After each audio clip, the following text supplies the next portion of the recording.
Very good afternoon. Namaskar. Myself Dr. Sheetal, Medical Officer, Felix Hospital, and welcome in our Doctor Live. Today we have Dr. Salim Malik, our Senior Consultant, Head of Department Emergency, having more than 12 years of experience in this field. Welcome sir, welcome in our Doctor Live. So आज हम doctor साहब से चर्चा करेंगे क्योंकि आजकल हम देख रहे हैं स्ट्रेस लेवल इतना ज्यादा हो गया है कि हमारे सर यंगस्टर्स जो हैं स्ट्रेस लेवल में बिना किसी चीज को सोचे समझे अपने फ्यूचर अपनी फैमिली एक ऐसे अटेम्प्ट करते हैं, कोई भी पॉइजन, कोई भी ड्रग्स का ओवरडोज, या अगर हम बच्चों की बात करें अपने फैमिली में अपने पेरेंट्स की कोई मेडिसिन पड़ी होगी और वो ये सोच के कि ये टॉफी या कुछ है वो ले लेते हैं। सो ऐसे इंसिडेंट्स बहुत आजकल देखने को मिल रहे हैं।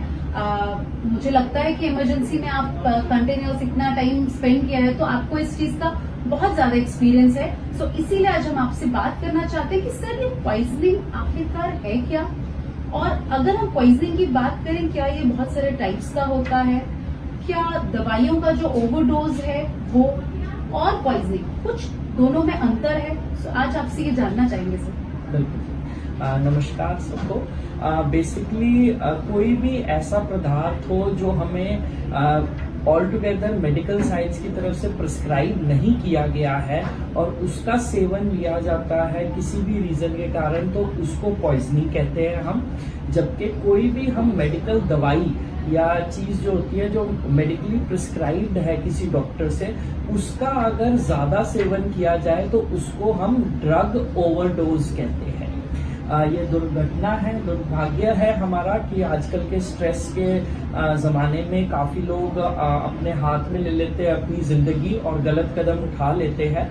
तो कभी भी इस तरीके की दुर्घटना हो कि कोई जना जल्दबाजी में, गुस्से में, स्ट्रेस में या आत्महत्या करने के सोच से अगर कुछ इस तरीके की चीज कुछ सेवन ले लेते हैं किसी चीज का, दवाई का, रैट पॉइजन का, ऑल आउट का, कोई मेडिसिन का ओवरडोज ले लेते हैं, नींद की दवाई जैसे होती है, तो उस कंडीशन में हम इमीडिएटली आपातकालीन सेवाएं, इमरजेंसी सर्विसेज को आप एक्टिवेट करें और पेशेंट को इमीडिएटली हॉस्पिटल लेकर आए। सर क्या करना चाहिए अगर ऐसी कोई कंडीशन हुई है घर में, जब तक कि वो इमरजेंसी में आएंगे, हॉस्पिटल पहुंचेंगे? बहुत सारे लोग घर में ट्राई करते हैं वॉमिट कराने का या कुछ दे दीजिए, पानी बहुत ज्यादा पिला दो।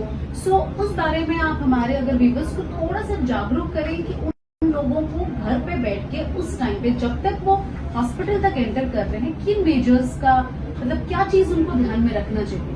बिल्कुल जी। तो जहाँ पे ये चीजें जानना जरूरी है कि क्या चीजें हमें करनी चाहिए, उससे मेरे हिसाब से ज्यादा जरूरी है ये जानना कि क्या चीजें नहीं करनी चाहिए। तो जो पॉइजनिंग होती है वो दो तरीके की हम ऐसे कर सकते हैं कि जो एजेंट्स होते हैं वो एसिडिक हो सकते हैं या फिर अल्कलाइन हो सकते हैं। तो इन दोनों कंडीशन में क्या होता है, अगर कोई चीज इस चीज को पी ले, खा ले, तो वो हमारे मुंह से फूड पाइप से होती हुई हमारे पेट को जलाती है। तो कभी भी हमें वापस उल्टी नहीं करानी चाहिए, क्योंकि उस कंडीशन में एक तो सारा का सारा चीज बाहर नहीं आएगा, दूसरे वो फिर से वापस जब जाएगा तो वो फिर से हमारी फूड पाइप को और मुंह को जलाते हुए जाएगा। और इस कंडीशन में काफी चांसेस है कि भी पेशेंट का कुछ ना कुछ पदार्थ जो है वो गले के जरिए हमारी छाती में भी चले जाए। तो काफी बार ऐसा होता है कि जो पेशेंट होता है पॉइजन से नहीं मरता है, बट इन फैक्ट वो आगे जाके जो उसकी कॉम्प्लिकेशन होती है कि जैसे छाती का बड़ा निमोनिया हो जाए या पेट के अल्सर हो जाए या फूड पाइप फट जाए, तो उस कारण उसकी मृत्यु हो जाती है। तो ये जानना कि कभी भी खुद से उल्टी ना करें। काफी लोगों के पास अंधविश्वास है कि हम पानी का घोल या नमक का घोल बड़ा स्ट्रांग दे दें जिससे उल्टी हो जाए, तो वो बिल्कुल गलत होती है। कभी भी कुछ भी चीज मुंह से ना खिलाए, कुछ देना, क्योंकि आपको नहीं पता कि वो चीज अंदर जाके रिएक्ट कैसे कर रही है। तो ऐसी कंडीशन में कुछ भी मिक्स नहीं होना चाहिए। बहुत ज्यादा जरूरी है कि जब आप अस्पताल आए तो जो शीशी है या जो खाली पत्ते हैं पन्ने के जो मेडिसिन के, तो उसे लेकर आए जिससे हम आइडेंटिफाई कर सके, ये नोट करें कि कितने बजे लिया होगा लगभग, और साथ ही साथ में ये लेकर आए कि पेशेंट की पहले की कौन सी दवाइयाँ चल रही थी, पहले से क्या चीज ले रहे थे पेशेंट, जो पुरानी मेडिकल हिस्ट्री है उसका इंफॉर्मेशन जरूर अस्पताल लेकर आए।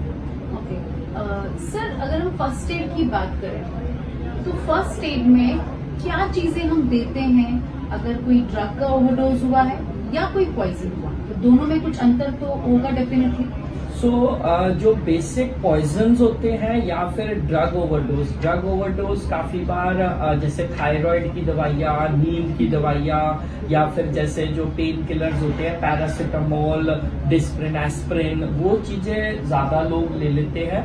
और पॉइजनिंग में हमारे पास काफी बार ऐसे आते हैं कि जैसे जो चूहे मारने की दवाई जो बहुत ही घातक रहता है, साथ ही साथ में जो स्प्रे या एग्रीकल्चर स्प्रेज होते हैं, जो डिसइंफेक्टेंट्स होते हैं, फर्टिलाइजर्स होते हैं, तो वो चीज लेकर लोग आ जाते हैं। तो जहाँ पे हर एक चीज का एक अलग एंटीडोट होता है और एक अलग ट्रीटमेंट होता है, वहीं पे ये ज्यादा जरूरी है कि जो फर्स्ट एड आप ऐसी कंडीशन में दे सकते हो वो सिर्फ और सिर्फ आप 1 घंटे से 1.5 घंटे के बीच में ही दे सकते हो, जिसमें अगर उस बीच में आप अस्पताल आ जाओ तो हम नाक के जरिए पाइप डालकर सबसे पहले तो पेट की सफाई करते हैं, जिसको हम गैस्ट्रिक लिवाज भी कहते हैं। कई बार हम गैस्ट्रिक सिर्फ एस्पिरेशन करते हैं, हम पानी नहीं अंदर डालते हैं सफाई के लिए। साथ ही साथ में हम एक्टिवेटेड चारकोल देते हैं, एक खास तरीके का चारकोल होता है, ऐसा नहीं जो बाजार में मिलता है, और इसको बारीकी से करके डालते हैं, और ये भी सिर्फ 1 घंटे 1.5 घंटे के अंदर अंदर असर देता है इसके, उसके बियॉन्ड ये नहीं करता है। और एक्टिवेटेड चारकोल वो हर एक बीमारी में नहीं काम करता है पॉइजनिंग की, वो कुछ खास ही पॉइजन्स में काम करता है।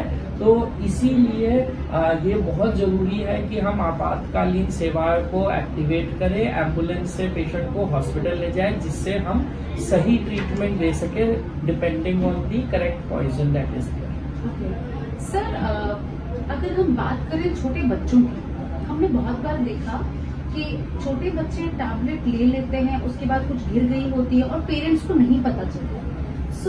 2-3 घंटे का या पूरे दिन का भी स्पैन हो जाता है, कुछ बच्चों को नहीं हो पाता, शायद उन्होंने कुछ बहुत ही कम डोज में लिया होगा। तो ऐसे पेरेंट्स के लिए आप क्या उन्हें बताना चाहेंगे कि क्या मेजर्स उनको देखने चाहिए, क्या चेंजेस बच्चों में आ सकती है उसकी वजह से, कि वो अगर 6 घंटे 7 घंटे के बाद भी ये चीज नोटिस कर रहे हैं और वो इन्फॉर्म करे इमरजेंसी में, मतलब किस मेजर में उनको आना चाहिए? सो डिपेंडिंग ऑन जो मेडिसिन है उस हिसाब से रहता है कि क्या सिम्टम्स आएंगे। फॉर एग्जाम्पल अगर दर्द की दवाइयाँ है या तो उसमें काफी तेज पेट दर्द हो सकता है, उल्टियाँ आ सकती है, पैराडॉक्सिकल बुखार भी आ सकता है।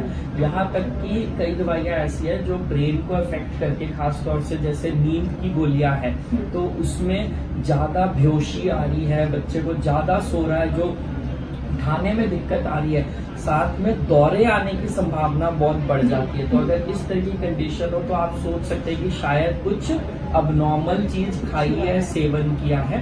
मोस्ट ऑफ द टाइम एक इमोशनल कंपोनेंट भी अटैच्ड होता है इस चीज से, कभी कोई लड़ाई होती है या स्ट्रेस होता है वर्क का, स्कूल का, पर्सनल स्ट्रेस होता है दोस्तों का, तो वो कंडीशन के साथ भी आप मैच करके देखते हैं कि कुछ ऐसा सेवन ना लिया हो। कभी आपको एम्प्टी स्ट्रिप्स और ऐसे करके भी दिखे, तब भी आप एक बार अस्पताल जरूर आइए।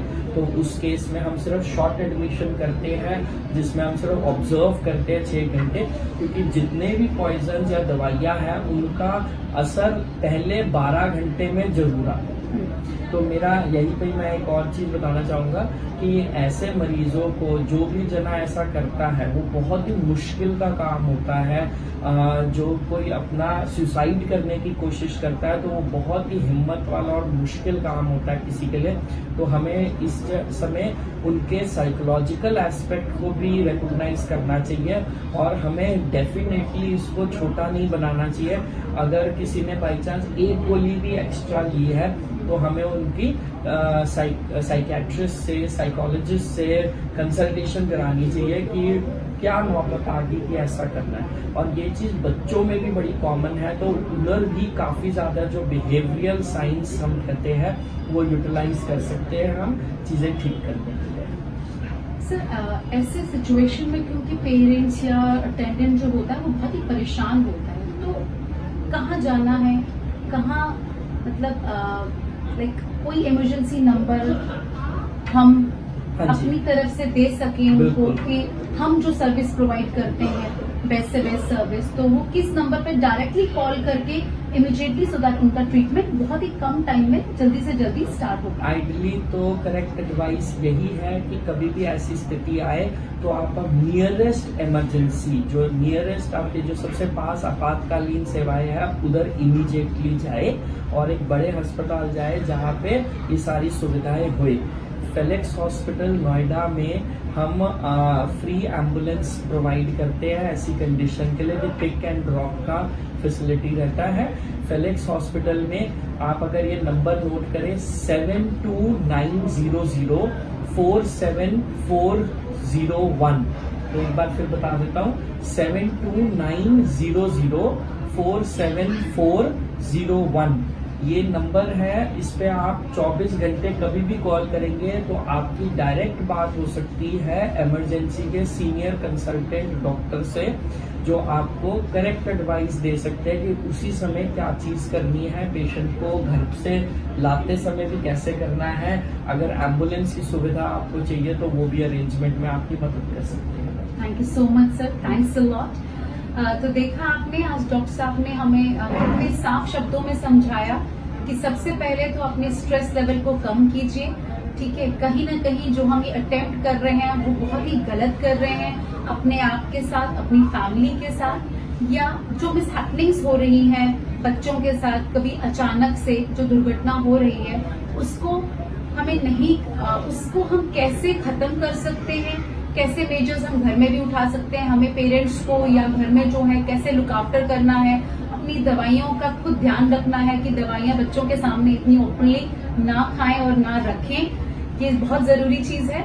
और इसके रिगार्डिंग आपकी जो भी सर्विसेज आपको चाहिए वो फेलिक्स आपको प्रोवाइड करता है। आप इमरजेंसी में इस नंबर पे कॉल कर सकते हैं, कभी भी दिन में, रात के टाइम अगर आपके घर में ऐसी कोई इमरजेंसी होती है सो आप इमीडिएटली हमें कॉल कर सकते हैं और आपको हम एम्बुलेंस प्रोवाइड कर सकते हैं और जितनी जल्दी हो सके आपका ट्रीटमेंट स्टार्ट करवा दिया जाएगा। अगर पॉइजनिंग से रिलेटेड आपकी कुछ और क्वेरीज हैं, कुछ क्वेश्चंस हैं, तो आप प्लीज कमेंट बॉक्स में अपना नंबर शेयर कीजिए, अपने कुछ क्वेश्चंस लिखिए, डॉक्टर साहब खुद आपके क्वेश्चंस का आपको आंसर देंगे। धन्यवाद।